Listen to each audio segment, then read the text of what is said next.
Well, at some point in our lives, we all look forward to retirement, right? But the reality of what that means and what it now takes to be comfortable in retirement can change suddenly, and for many it has. Act 3, your anti-retirement playbook, introduces readers to what you might call the retirement alternative. And we are joined this morning by authors Dr. Cecilia Williams and Paula White. Welcome to you both. I think we should clarify, the book isn't so much about not retiring, but how to really kind of redefine what it means to retire. Exactly. What inspired you to write this? Well, we saw many of our friends retiring, and quite frankly, they were not happy. So we investigated for almost a year, interviewing 200 people to find out what made the difference. And we discovered that America has got it wrong. We've been told to sail off into the sunset, go into a life of leisure as our reward, and this is exactly what we should not be doing. We should be living our Act 3. This is the part of our lives that we've been waiting for since we started the play, and only we can write it. Well, and so many people, especially at the height of the recession, I think really kind of discovered that retirement is not what so many of us have been raised to think that it is. In your research, I'm curious, because you said you interviewed 200 plus people, how many people actually reaching retirement age can afford retirement? About 14% will actually retire in the traditional sense of the word. About 2/3 actually will continue to work either because they want to or because they have to.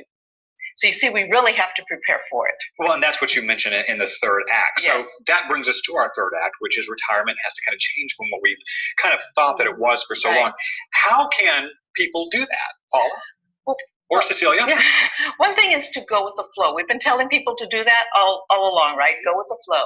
Somewhere around your late 40s, early 50s, start thinking about employment that is time flexible. That means you can do it for a part-time, you can leave it for a while and come back to it. Seasonal. Do something that you love. As long as you're doing something you love, you won't feel like you're working at all. And think about something you can do, not through retirement, but through your old age. Well, and one of the things I liked so much about your book is just, thumbing through it, it's almost like a workbook. You can take a pen and paper to it, and you offer opportunities for people to kind of list the things that make them happy, what they want to do, and then help walk them through that in the process. I am curious, how has this been for you? This just came out in July. What's the response been? The response has been amazing. People said, I've always felt this way, and this is a book that matches what I've been suspecting. And it's people in their 50s who are beginning to think about it, saying, you know what, I'm not ready to retire yet. I think there's something else. Wonderful. Well, thank you so much for joining us. I do want to let viewers know that there is a book signing that is happening here this weekend, or excuse me, today actually. You have a book signing and a discussion tonight. It happens at the Barnes & Noble in Tukwila. That is at 6 o'clock this evening. You will both be there, and the books will be there as well for anybody who is interested in picking one up and visiting with you. Yes. And may I add that there's so much more to the subject. Oh, yes. We have a website, myact3.com, the number 3. Wonderful. Thank you so much for joining us here this morning. We really do appreciate it. Thank you. It's been a pleasure. Wonderful. We'll be right back.